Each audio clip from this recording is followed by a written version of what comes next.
오늘 만나는 누가복음 7장부터 8장입니다. 그 중에 8장 49절로 56절 함께 보시겠습니다. 누가복음 8장 49절로 56절 말씀 저와 여러분이 교독하시겠습니다. 이제 하나님의 말씀을 받들어 읽을 때에 살아계신 주님의 음성을 들으실 수 있기 바랍니다. 아직 말씀하실 때 회당장의 집에서 사람이 와서 말하되 당신의 딸이 죽었나이다. 선생님을 더 괴롭게 하지 마소서 하거늘 예수께서 들으시고 이르시되 두려워하지 말고 믿기만 하라. 그리하면 딸이 구원을 얻으리라 하시고 그 집에 이르러 베드로와 요한과 야고보와 아이의 부모 외에는 함께 들어가기를 허락하지 아니하시니라. 모든 사람이 아이를 위하여 울며 통곡하매 예수께서 이르시되 울지 말라. 죽은 것이 아니라 잔다 하시니 그들이 그 죽은 것을 아는 고로 비웃더라. 손을 잡고 불러 이르시되 아이야 일어나라 하시니 그 영이 돌아와 아이가 곧 일어나거늘 예수께서 먹을 것을 주라 명하시니 그 부모가 놀라는지라. 예수께서 경고하사 이 일을 아무에게도 말하지 말라 하시니라. 아멘. 규정이란 제목으로 말씀을 나누겠습니다. 우리 인생은 삶은 어떠했느냐보다 어떻게 생각했느냐가 더 중요합니다. 사실, 사건보다 해석, 그리고 이것을 어떻게 규정했느냐가 더 중요한 것이죠. 예전에 1학년 때 부모님이 갈라서시고 엄마랑 사는 1학년 여자아이가 있었습니다. 엄마는 생계를 위해서 이른 아침에 출근하세요. 그래서 이 아이는 매일 혼자 일어나서 혼자 옷을 입고 밥도 혼자 먹고 학교도 갑니다. 이 학교에 가서도 이 자신감이 없고 내 삶은 왜 이럴까 하고 왜 내 주위에는 아무도 없을까? 다른 친구들은 엄마랑 손잡고 오고 엄마가 다 해주는데 나는 왜 이렇게 혼자 할까? 위축됩니다. 즐겁지가 않아요. 학교 생활도 즐겁지가 않고 웃음도 없습니다. 그런데 한 전도사님을 만납니다. 이 전도사님이 이제 전문 상담가이시기도 합니다. 수개월 동안 이제 상담을 통해서 이렇게 생각하게 됐어요. 하나님은 나를 위대한 사람 만들고자 어렸을 때부터 자립심을 길러주고 계신다. 그렇게 나는 초등학교 1학년 때부터 혼자 일어나서 스스로 다 준비하고 씻고 챙기고 학교 가는 훈련 이것을 하고 있다. 난 앞으로도 커서도 뭐든지 스스로 할 수 있는 사람이다. 이렇게 인생관이 바뀌고 웃음과 자신감을 되찾았습니다. 제가 그 아이를 3학년 때 만났는데요. 지금은 성인이 되었겠네요. 이렇게 인생은 무슨 일이 일어났는가 보다 이것을 어떻게 해석하느냐에 따라서 접근법과 방법이 달라집니다. 만약에 우리 삶에서 내 뜻대로 안 되는 일이 있었을 때 어떻게 생각하시겠습니까? 응답 못 받았다 이렇게 생각하시겠습니까? 아니면 하나님의 더 큰 계획, 더 좋은 계획이 지금도 진행되고 있다 이렇게 생각하시겠습니까? 오늘 본문을 보십시오. 41절에 보면 이 회당장 야이로가 예수님 저희 집으로 지금 가십시오 하고 간절히 청합니다. 지금 저희 집에 방문해 주십시오. 그 이유는 42절 보시겠습니다. 42절 시작. 이는 자기에게 12살 된 외딸이 있어 죽어가미러라. 아멘. 외동딸이 지금 12살인데 죽어가고 있어요. 빨리 예수님 도와주세요 합니다. 가는 와중에 예수님을 모시고 가는 집에 다 가는 와중에 49절에 보면 어떤 일이 일어납니까? 49절 시작. 아직 말씀하실 때에 회당장의 집에서 사람이 와서 말하되 당신의 딸이 죽었나이다. 선생님을 더 괴롭게 하지 마소서 하고는 사실 그대로 죽었습니다. 숨을 안 쉽니다. 심장이 안 뜁니다. 그러니 이 선생님을 예수님을 더 이상 힘들게 하지 마시고 보내십시오라고 말합니다. 근데 이렇게 생각해야죠. 기적의 때가 왔습니다. 기적을 보여주실 때가 왔습니다. 예수님을 기대해야 합니다. 이게 바른 해석이죠. 죽었으니 예수님 그냥 여기서 끝, 이게 아니고 사람이 할 수 있는 영역을 넘어섰으니 주님 이제 책임져 주세요. 이렇게 해야죠. 그래서 예수님은 이 보고하러 온 그 사람, 이미 딸이 죽었으니 예수님 그만 오게 하십시오 한 사람의 생각, 그리고 그 주위에 있는 사람들의 생각을 바꿔주십니다. 50절 보시겠습니다. 시작. 예수께서 들으시고 이르시되 두려워하지 말고 믿기만 하라. 그리하면 딸이 구원을 얻으리라 하시고. 아멘. 두려워하지 말고 어떻게 해요? 믿기만 하라. 이제 믿음의 시간이다. 사람이 아무리 온갖 방법을 동원해도 통제할 수 없고 되돌릴 수 없는 그 시점부터는 이제 이거는 믿음의 영역이다. 어떤 상식, 과학, 그리고 합리성, 이론, 이것을 아무리 투입해도 해결되지 않는 그 시점부터는 이제는 믿음의 영역이다. 두려워하지 말고 믿기만 하라. 그럼 구원을 얻으리라 라고 말합니다. 그리고 52절에 보시겠습니다. 시작. 모든 사람이 아이를 위하여 울며 통곡하며 예수께서 이르시되 울지 말라. 죽은 것이 아니라 잔다 하시니. 아멘. 이미 죽었어요. 그걸 다 합니다. 근데 예수님이 어떻게 해요? 사실 그대로를 말씀하지 않고 죽은 것 아니다. 잔다. 다시 일어날 수 있다. 라고 말씀하시죠. 예. 다른 사람들은 규정했습니다. 사망 규정했어요. 근데 예수님은 그거 아니야. 회생할 수 있어. 라고 말합니다. 예수님의 이 말에 어떻게 합니까? 다른 사람들의 반응이?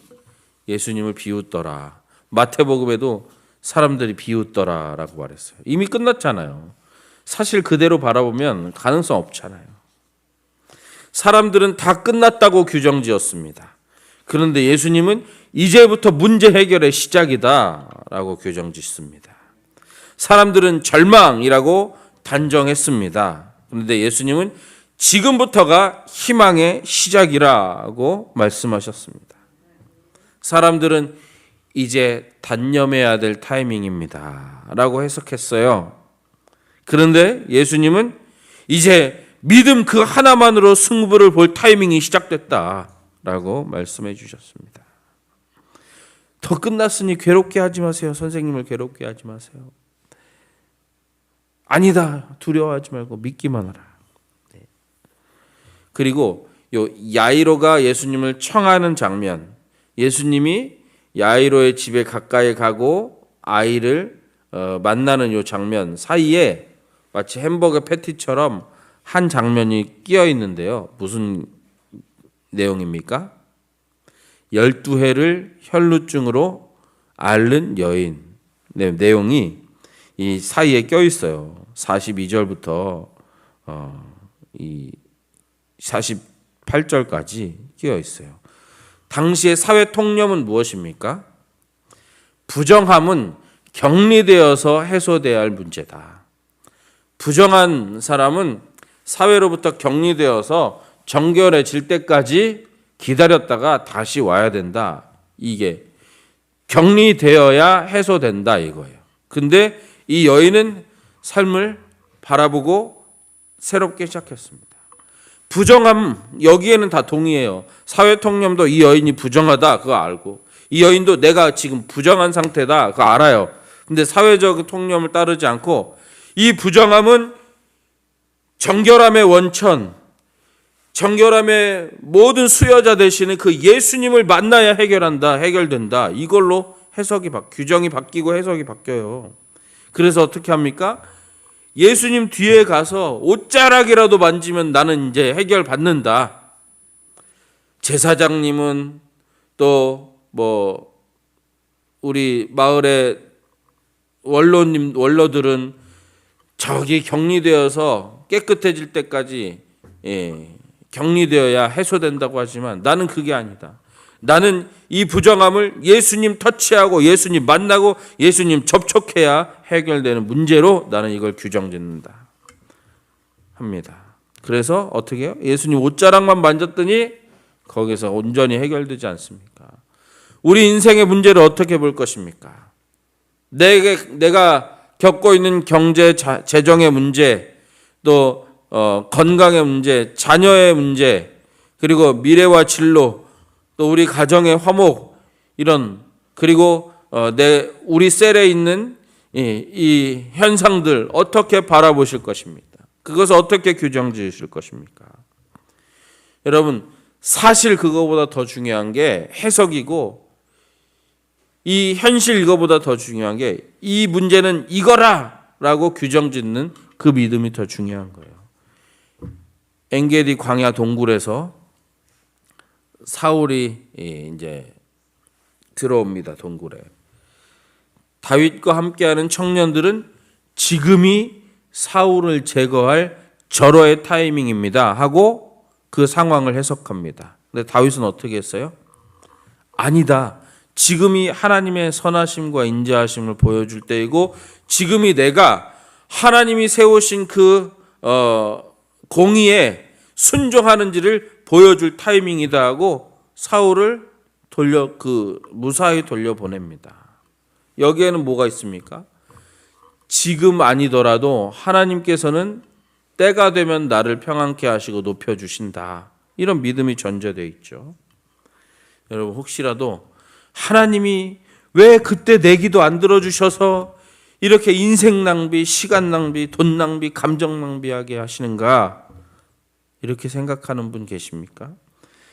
하나님 그때 응답해 주셨으면 지금 내가 봉사도 더 많이 하고 선한 사역에 더 힘쓰고 더 행복하게 마음고생도 안 하고 입술로도 죄 안 짓고 그때 응답해 주셨으면 좋았을 건데 이렇게 생각하시는 분 계십니까? 해석을 다시 하십시오. 하나님의 뜻대로 그 지금의 삶을 규정하십시오. 여러분 이스라엘의 최고의 지도자였던 모세는 이 미디안 광야에서 40년 동안 이드로와 함께 양쳤습니다. 양치는 생활을 광야에서 40년 했습니다. 여러분 이미 모세는 학식과 모든 역량이 출중한 사람이에요. 이제 믿음만 더 하나님과의 친밀함만 더 있으면 이스라엘 백성들을 인도하기에 충분한 역량을 갖춘 사람입니다. 근데 왜 10년도 20년도 아니고 40년 동안 광야에서 있게 하셨습니까? 우리 같았으면 저 같았으면 하나님 이게 무슨 시간 낭비입니까? 하나님 이게 무슨 의미 없는 인생 이렇게 많이 보내고 있습니까? 이렇게 말할 건데 하나님이 왜 40년 동안 두셨는지 이유를 말씀해 주셨습니다. 출애굽기 4장 19절에 보면 여호와께서 미디안에서 모세에게 이르시되 이제 애굽으로 돌아가라 내 목숨을 노리던 자가 다 죽었느니라. 그 40년 동안 모세의 목숨, 모세를 암살하려고 했던 사람, 모세를 죽이려고 했던 사람들이 다 죽었어요.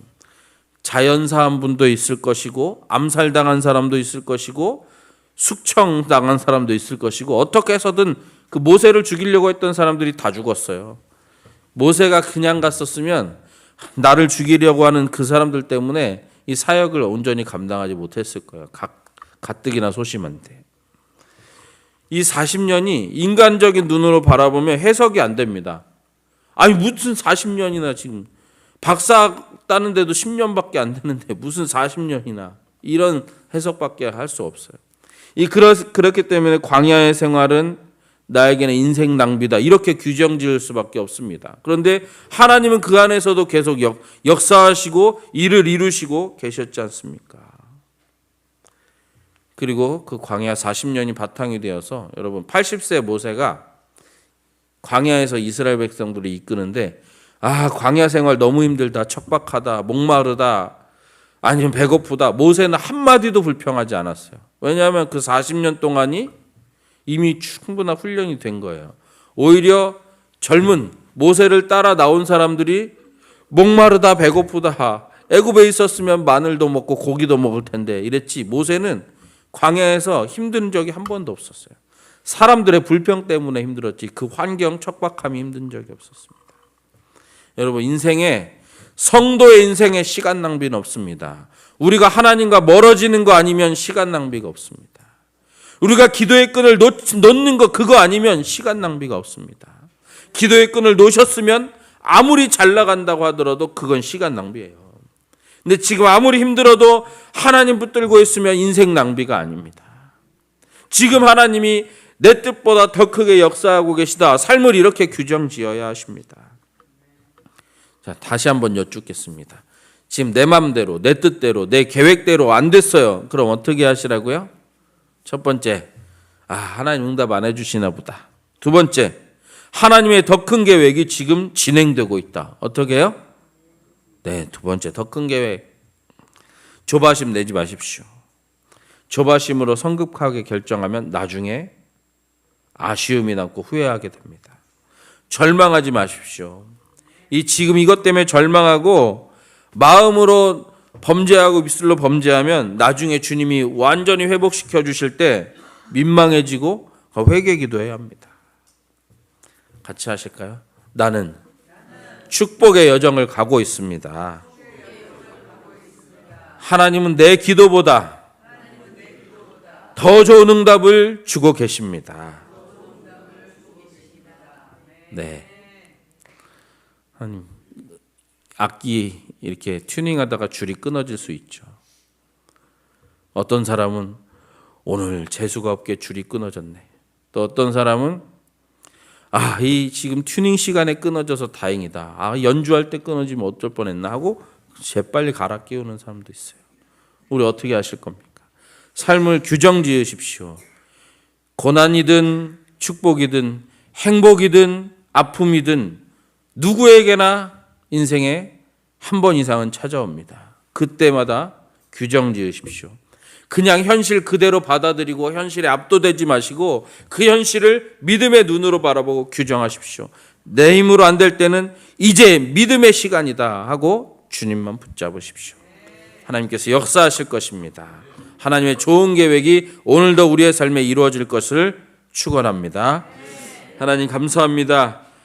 우리의 삶에 여러 가지 문제와 또 고난이 있지만 하나님께서는 그 시점에도 주님으로서 하셔야 될 일들을 하고 계시고 우리가 포기하고 싶은 그 상황에도 하나님께서는 우리의 계획과 예상보다 더 좋은 역사하심으로 우리의 삶을 재건하시고 재편하시고 격상시키고 계시는 신실한 주님이심을 후히 주시는 하나님이심을 우리가 말씀을 통해서 봅니다.